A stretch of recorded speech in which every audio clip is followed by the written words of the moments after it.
Vonis bebas yang diterima Siti Aisyah dari pengadilan Malaysia ternyata menyisakan masalah.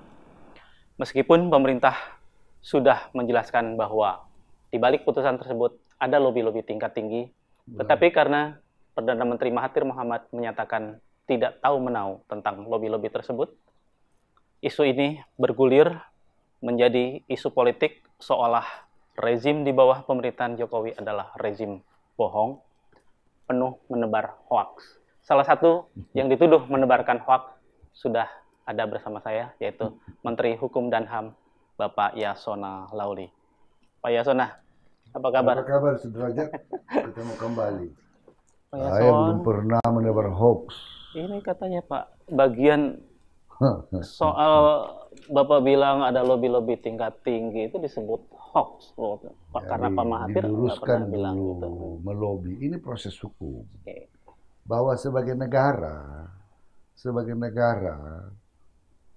yang oleh konstitusi juga diwajibkan untuk melindungi warga negaranya, negara harus melakukan segala sesuatunya. Dalam pembukaan Undang-Undang Dasar Negara Republik Indonesia tahun 1945 dikatakan melindungi segenap bangsa dan tumpah darah Indonesia. Maka setelah pasca kasus Aisyah, dalam beberapa pertemuan formal tentunya dibicarakan. Bukan hanya dalam kasus ini, dalam banyak kasus-kasus PKI kan kita juga melakukan pembicaraan tingkat tinggi, baik Menlu, baik Presiden dalam pertemuan formal menyampaikan keinginan ya, supaya memperhatikan warga negara Indonesia yang ada di negara-negara tertentu yang sedang menghadapi masalah hukum. Itu wajar aja, normal aja itu. Nah, khusus yang kasus Siti Aisyah kan ini kan kasus panjang. Dia tertangkap sudah 2 tahun 23 hari dia ada di dalam. Dan pada waktu persidangan Januari yang lalu, ya, diputuskan oleh, ini sudah sampai di pengadilan, diputuskanlah persidangan berikutnya 11 Maret, yang kemarin. Nah, pada waktu itu kita melihat peluang hukum, ya, peluang hukum dalam artian kita mau kembali meyakinkan. Ini case berbeda, ini case, ada orang mengatakan, mengapa Aisyah? Karena kita melihat bahwa kasus Aisyah ini, tidak kita yakini bahwa yang bersangkutan melakukan perbuatan yang dituduhkan kepadanya. Secara hukum kita berpikir begitu. Kita memang sejak awal sudah melakukan pendampingan hukum. Ya, ada pengacara yang ditunjuk oleh negara melalui KBRI kita untuk mendampingi mereka. Dan bukan hanya Aisyah, kasus-kasus lainnya juga selalu kita memberikan pendampingan kepada TKI bermasalah ataupun warga negara Indonesia yang ada di luar negeri. Ya, jadi dalam hal ini kita ketahui bahwa akan ada persidangan kembali, karena kalau semakin lama itu akan semakin berat. Jadi kita melihat peluang ini. Maka saya menyurati Jaksa Agung Malaysia, Attorney General sebagai Central Authority, Pak Tommy Thomas. Pak Tommy Thomas. Memang sebelumnya juga saya sudah pernah bertemu dengan beliau. Kapan itu, Pak? Agustus tahun lalu. Ya, ada kerjasama hukum kami juga yang kami bicarakan. Kemudian menyisipkan soal isu Aisyah itu. Ada kasus lah yang nggak perlu saya sampaikan di luar kasus ini. Yang kita juga kerjasama timbal balik sebagai Central Authority. Beliau Central Authority, Jaksa Agung Malaysia itu Central Authority, saya Central Authority menurut undang-undang kita. Maka saya berbicara kepada beliau, saya utuslah dari Dirjen AHU ke sana. Coba kamu pantau itu di sana. Ya, sebelum persidangan tanggal 11 kita mau meminta kepada Jaksa Agung supaya kita sampaikan argumen kita, mana tahu bisa kita sampaikan argumen ini dan direspons secara baik. Maka saya menyurati resmi. Ada 3 alasan yang saya sampaikan dalam surat saya kepada Jaksa Agung Februari yang lalu. Ya. Pertama, Siti Aisyah meyakini apa yang dilakukannya semata-mata bertujuan untuk reality show. Prank. Ya, kan biasanya ada yang lucu-lucu itu ya. Sehingga tidak pernah memahami dan mengetahui bahwa itu adalah tujuan untuk membunuh Kim Jong Nam. Ya, ini sangat penting. Berarti tidak ada mens reanya, tidak ada niat jahat, tidak ada maksud, tidak ada perencanaan yang menurut dia untuk sengaja membunuh Kim Jong Nam. Itu argumen pertama.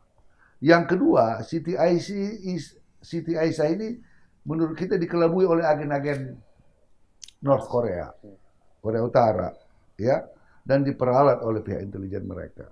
Yang ketiga, dia tidak mendapat keuntungan dari situ. Keuntungan dalam arti untuk membunuh. Dia hanya dapat dibayar 400 ringgit, ya, untuk tujuan itu. Maka argumen ini kita ajukan ke Jaksa Agung Malaysia. Nah, tentu ya kita adalah teman-teman diaspora Indonesia di sana yang juga mengkomunikasikannya. Ini Pak Menteri, ini timnya ya untuk mempermudah komunikasi. Setelah mereka pertimbangkan juga dalam hal ini Solicitor General mereka, SG-nya, jadi termasuk komunikasi Dirjen dengan SG, Solicitor General, dan juga saya berkomunikasi melalui surat ini dengan Attorney General Tommy Thomas. Dan syukur alhamdulillah beliau melihat ini, melihat argumentasi kita ini. Maka beliau menyampaikan kepada saya dalam persidangan berikutnya, karena ini sudah putusan, sudah dalam proses court, sudah dalam proses pengadilan. Sudah kewenangan hakim. Sudah kewenangan hakim. Ya. Dia bilang dalam hukum acara mereka dimungkinkan seorang jaksa untuk mencabut dakwaan kalau dia rasa memang ada argumen yang pembuktiannya tidak bisa diharapkan memenuhi tuntutan dia. Maka dia di dalam bahasa Latin dikatakan nolli prosequi, mencabut dakwaan untuk tidak diteruskan dakwaan.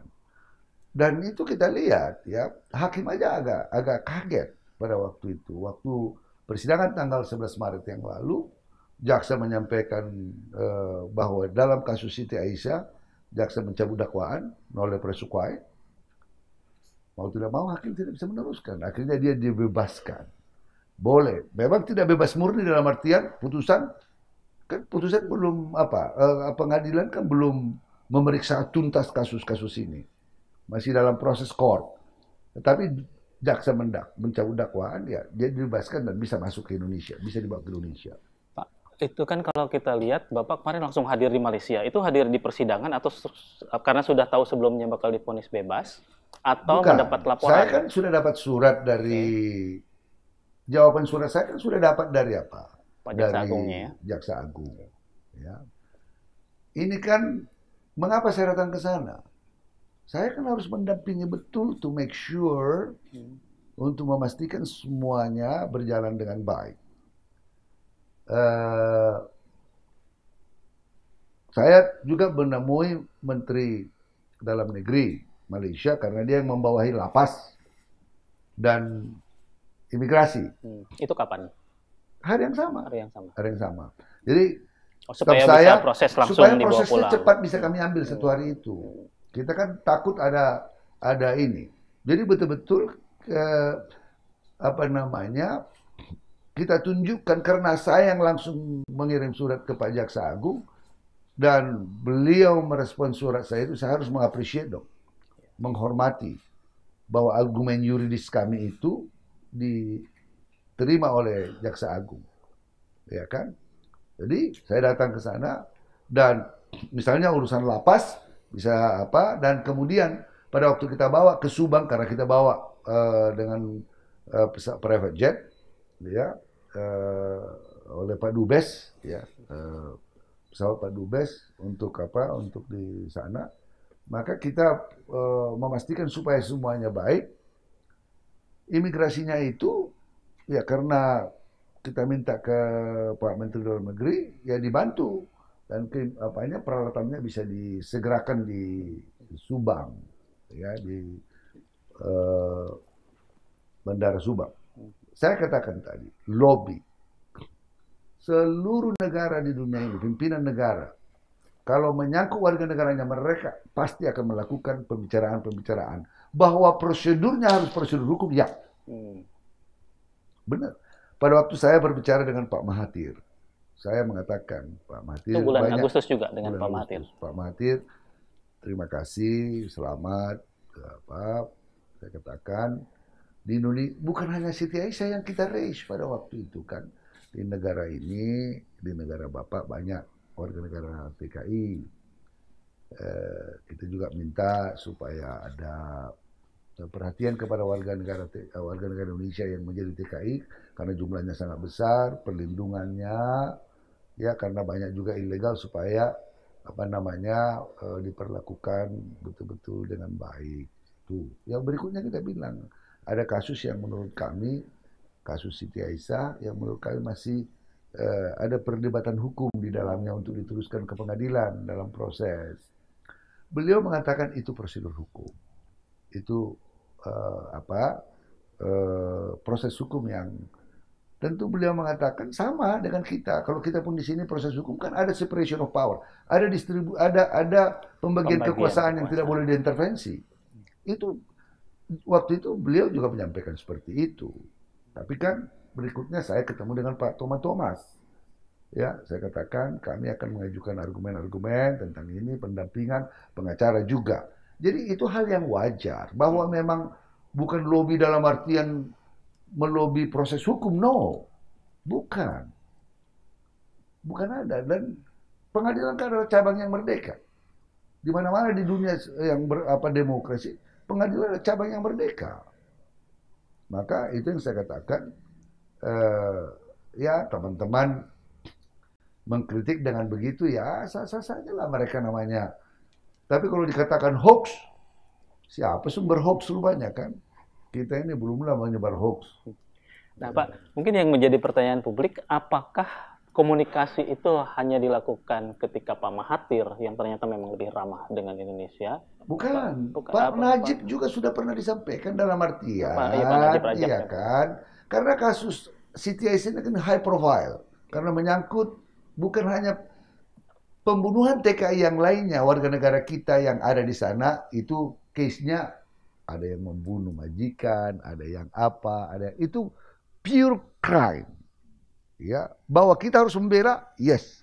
Ini kan masih kita lihat, this is not, menurut kita ada sesuatu yang bisa kita perjuangkan di sini karena menurut kita, ini keterlibatan Siti Aisyah ini adalah keterlibatan yang dimaksudkan untuk reality show. Iya kan? Coba bayangkan, masa sekelas seorang TKI yang seperti beliau punya pengetahuan perencanaan yang sangat matang, iya kan? Itu yang kita lihat di situ. Dan pengacara juga dalam diskusi dengan teman-teman Kemlu juga di KBRI di sana juga melihat ini ada hal yang harus kita perjuangkan betul. Saya mau kembali, kan ini ada negara lain yang terlibat dalam kasus ini, dalam hal ini Korea Utara, aksi spionase. Pemerintah negara sendiri mengajukan semacam nota protes resmi nggak Pak? Ya itu kepada Korea Utara. Kita tidak, kita lebih berjuang khusus soal ini karena kasusnya kan di sini. Ya kasusnya kan ada di bahwa kita tahu baik Kemlu, baik Polri, baik BIN, kita juga dari sini imigrasi kita pernah men-trace ini sampai ke beberapa negara, yang itu kan sempat juga singgah di Indonesia untuk melihat ini. Iya karena kita demi mengambil fakta yang lebih baik untuk membela kepentingan warga negara kita. Jadi bukan hanya di sini ya sudah Kemlu terlibat. Jaksa Agung pernah membicarakan, Kapolri juga, Kapolri dalam soal ini backup betul. Juga BIN kerja juga semua. Saya sebagai Central Authority tentunya, ya kan, formal berhubungan dengan Jaksa Agung, ya. Ini adalah satu orkestra yang baik kita lakukan dalam menyelamatkan masing-masing dengan perannya masing-masing untuk menyelamatkan Siti Aisyah. Gitu. Ada yang kemudian membandingkan bebasnya Siti Aisyah ini dengan kasus TKW kita, Wilfred atau siapa ya, yang beberapa tahun 2015 kalau nggak salah oleh Pak Prabowo. Kalau dari sisi Pak Yasona, beda kasusnya proses Ya, pembebasannya? boleh siapapun kalau boleh melakukan yang terbaik menyelamatkan setiap nyawa warga negara Indonesia, kita appreciate. Wajar saja itu. Dan di sini juga ada misalnya diaspora Indonesia di sana, ada ketua diaspora di sana, orang Indonesia yang prihatin juga dengan kasus Syaita, memberikan pikiran dan bantuannya.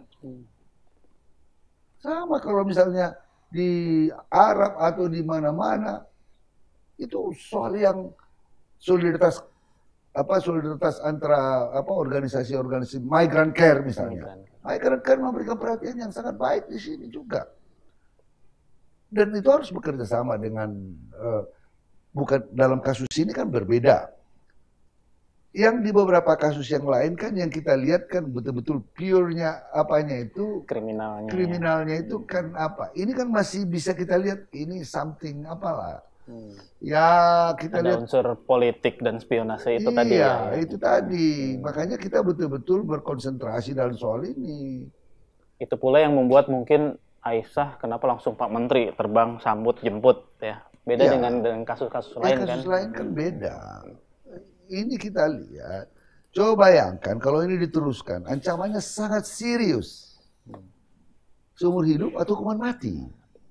Kan sangat serius ini hukuman. Yang dalam pandangan kita masih, wah ini masih tidak solid ini buktinya. Tidak apa. Kalau di dalam apa? Di dalam hukum acara mereka mengatakan, in dubio pro reo. Dalam ada keraguan-raguan, maka yang bersangkutan harus dibebaskan. Reasonable doubt, itulah di Amerika dikatakan. Reasonable doubt. Kalau ada cukup alasan reasonable doubt, maka putusan yang diberikan haruslah putusan yang menguntungkan terdakwa. Nah di sini alasan reasonable doubt itu sangat kuat. Makanya Jaksa Agung Tommy Thomas mengatakan setelah kita kasih argumen ini, mengatakan, well, I will enter nolle prosequi. Jadi pure yuridis ini, pure bahwa sebelumnya ini ada upaya-upaya yang kita lakukan, misalnya itu adalah diplomasi negara dalam rangka bukan hanya untuk Asia, termasuk semua warga negara kita yang lain dalam pembicaraan perlindungan TKI, soal misalnya ada yang ilegal, itu dilakukan pembicaraan seperti itu.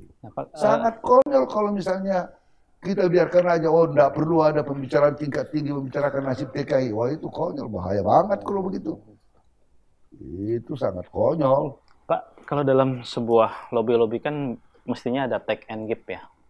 Kita, Siti Aisyah bebas. Kalau dari Malaysia sendiri, apa yang nggak ada semacam itu? Kita membangun satu kerjasama hukum ya. Dalam banyak hal, keimigrasian juga ada.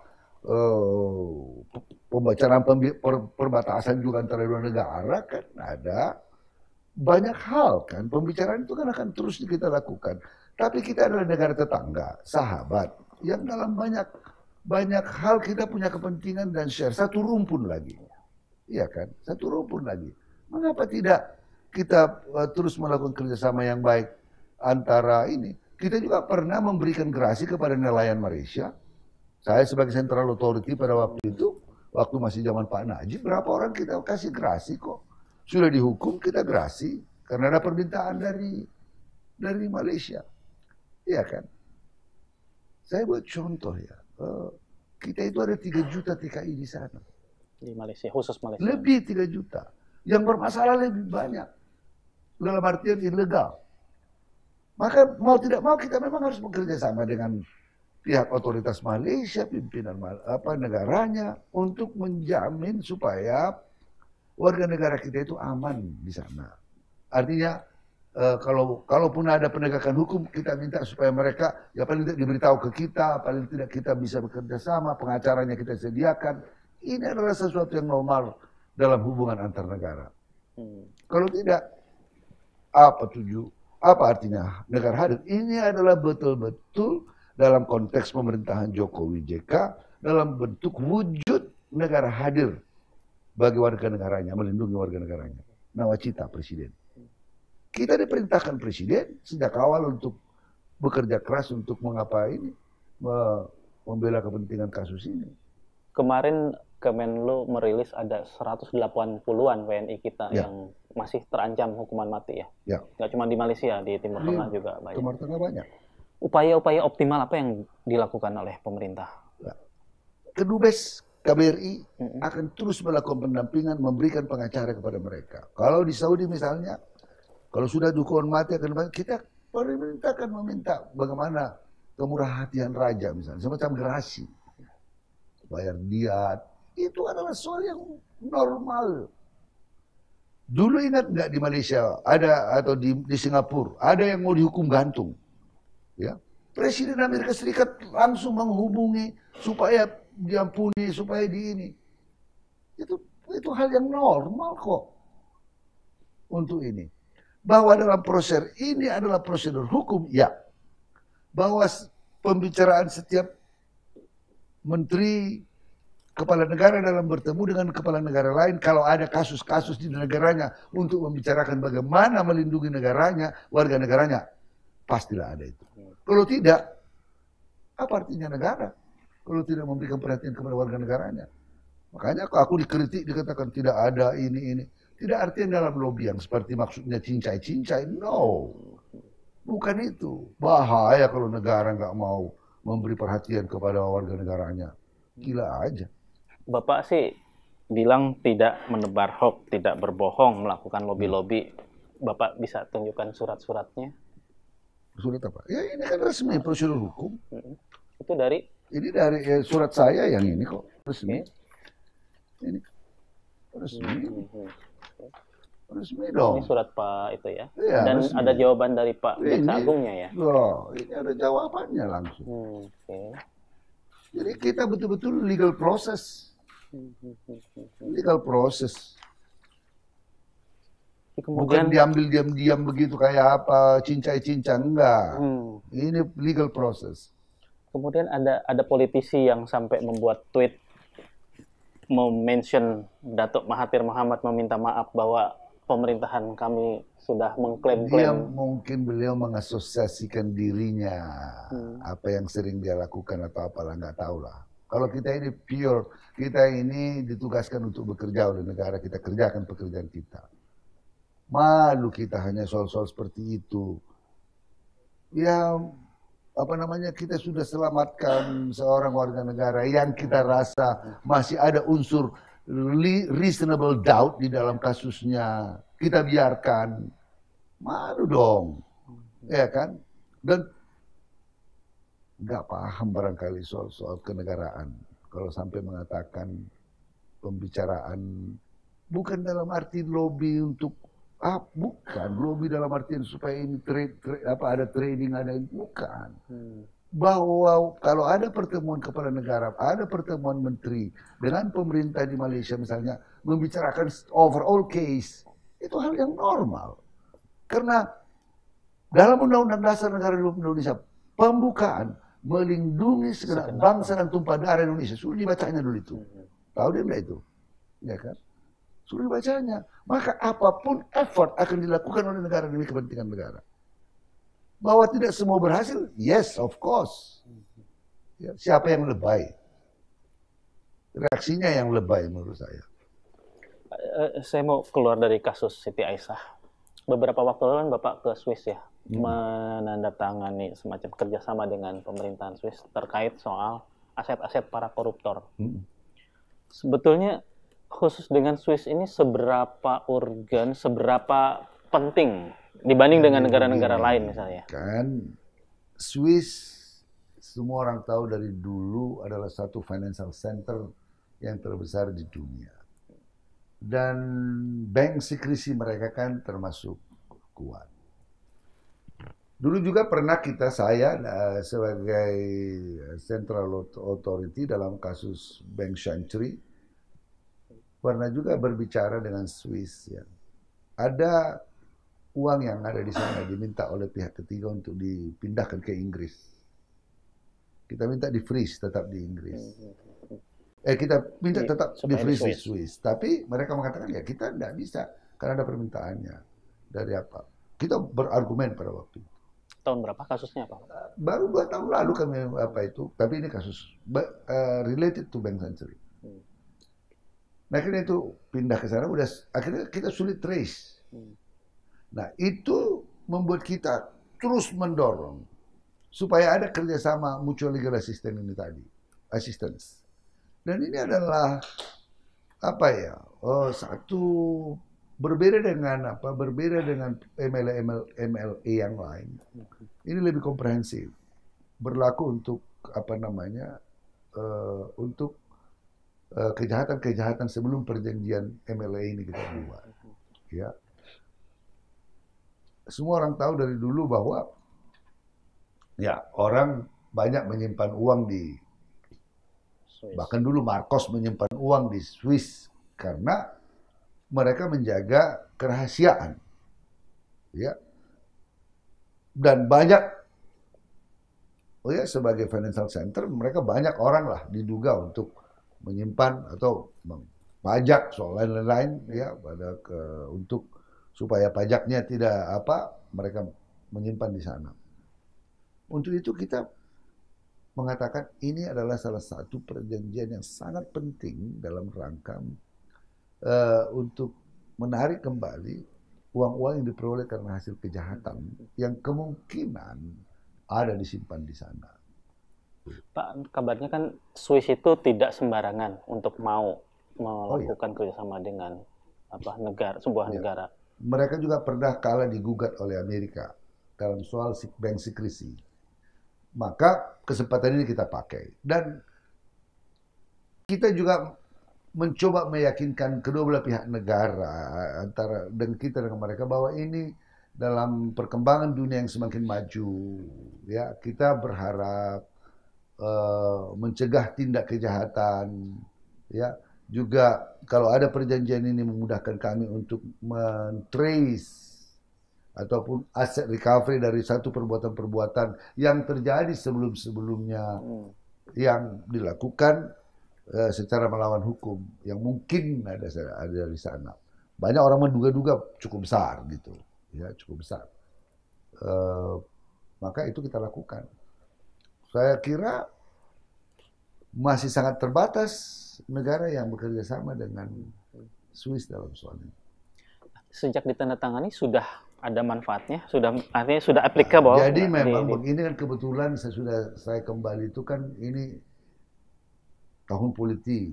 Jadi terkonsumsi pikiran kita. Kalaupun kami mau majukan untuk proses ratifikasi di DPR, kan tahapannya kan harus ratifikasi di DPR. Ini akan segera. Sesudah pemilu nanti saya akan dorong. Dan saya sudah juga katakan, saya juga akan ke Moskow Senin juga melakukan MLA. Hal yang sama. Hal yang sama. Ini soal Rusia juga kan akan menjadi satu financial center yang besar juga kan. Selain Rusia, mungkin Cina kan sudah menjadi negara adidaya khususnya di bidang ekonomi. Dengan kita Singapura, one step at a time. Kita akan terus melihat. Kita sudah melakukannya dengan Dubai, Uni Emirat, ya. Ini kan penting buat kita. Ini menunjukkan bahwa Indonesia adalah negara yang juga terbuka untuk kalau ada orang lain juga menyimpan hartanya di kita, ada pula karena aset kejahatan, kita juga terbuka. Ya, mereka mau melakukan kerjasama hukum dengan kita, ada upaya hukum timbal balik, ya itu sudah menjadi kebutuhan internasional buat kita untuk melakukan itu. Termasuk dengan Singapura sudah ya, Pak? Singapura kan ada persoalan sedikit dikaitkan dengan defense. Udah nanti kita suatu saat pasti akan kita lakukan dulu. Udah lama banget itu kan dari benar. Belasan tahun, puluhan tahun malah mungkin. Iya, saya masih di DPR kira-kira udah 2 periode yang lalu. Ya. Tidak mau lunak kayak Swiss ya? Not Swiss, Singapura. Iya, artinya Singapura yang tidak mau melunak seperti Swiss kan. Ya, one day kita akan melakukan kerjasama dengan dunia akan semakin lebih berupaya untuk terus melakukan kerjasama hukum dengan berbagai negara. Itu sudah semakin lama itu menjadi kebutuhan bersama.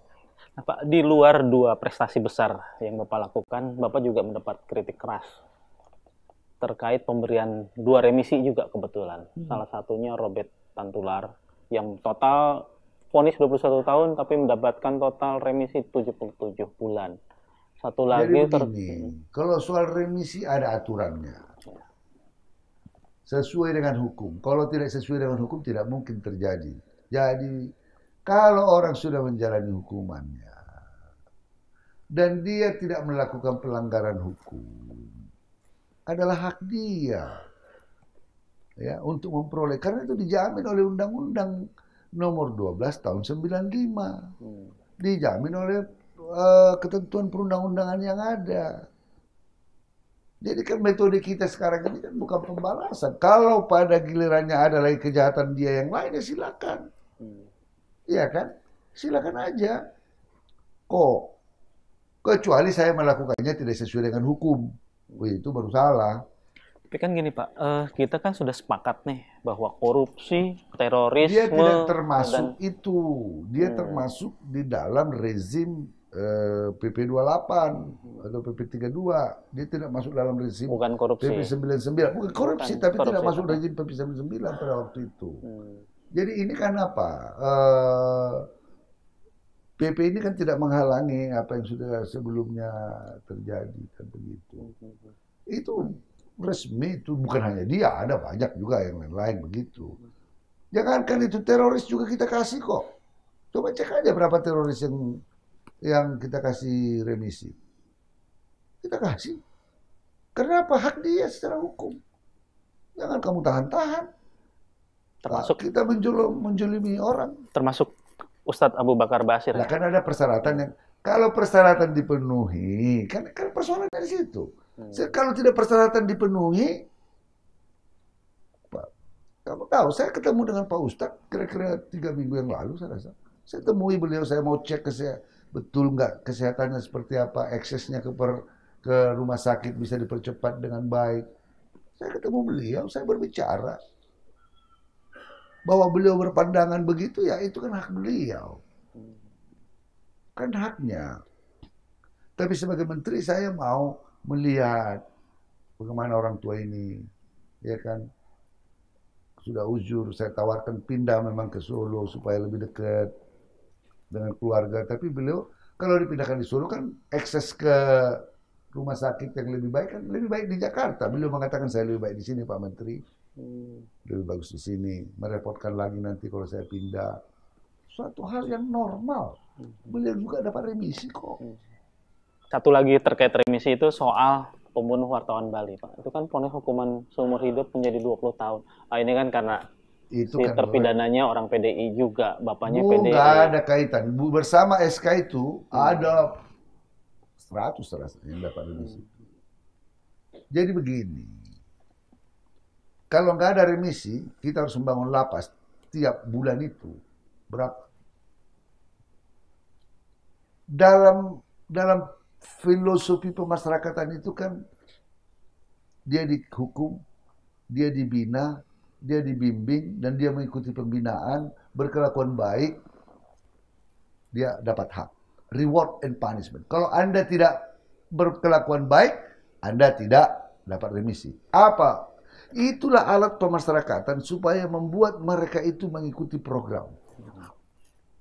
Menjadi nantinya orang-orang yang mematuhi hukum di kemudian hari. Kalau Tuhan tidak pernah mau memaafkan kita, kita ini orang berdosa. Udahlah, sekali kau udah berbuat jahat, ya udahlah. Kita ini straight langsung to hell. Tapi karena kita berbuat baik dan kadang-kadang kita sudah makanya kita berdoa, Tuhan ampunilah kesalahan kami. Pintar-pintarnya kita berdoa, mengampuni orang pun kita tidak mau. Waduh, itu cilaka benar itu. Emangnya menjalani hukuman 10 tahun itu enak di lapas kita. Saya sudah pergi ke 1 bulan yang lalu lebih. Saya pergi ke lembaga pemasyarakatan Belanda. Sesudah dari Swiss saya ke Belanda mengikuti konferensi Access to Justice. Saya sempatkan melihat lapas di Belanda. Wih, bagus betul. 1 orang 1, bagus. Ada microwave, ada coffee maker, ada kulkas. Apa lagi yang nggak kau punya? Ada kamar khusus sekali sebulan buat spouse, siapa istrinya atau apanya datang untuk bertemu, melepaskan rindu kasih sayangnya dendam. lah ya. Iya kan? Tapi tahu di Belanda itu banyak lapas yang kosong. Bahkan ada lapas yang disewakan ke negara lain. Dalam artian narapidananya dikirim sama mereka di situ. Jadi maksudnya apa? Maksudnya kejahatan itu tidak hanya dengan pembalasan, dibuat baik juga begitu. Orang menjadi ini. Kalau pembalasan, an eye for an eye, a tooth for a tooth, makes the world blind and toothless. Jadi kalau mata ganti mata, gigi ganti gigi, membuat dunia ini buta dan ompong. Kenapa? Tidak ada yang sempurna selagi tidak menjadi manusia. Itu sebabnya filosofi pemasarakatan kita itu adalah pembinaan, bukan pembinasaan. Detikers, demikian bincang-bincang saya dengan Bapak Yasona Lawli seputar cerita di balik proses lobi-lobi pembebasan Siti Aisyah. Semoga kita semua bisa memahaminya dengan secara proporsional. Pak Yasona, terima kasih banyak Pak Yasona. Thank you very much. Ya.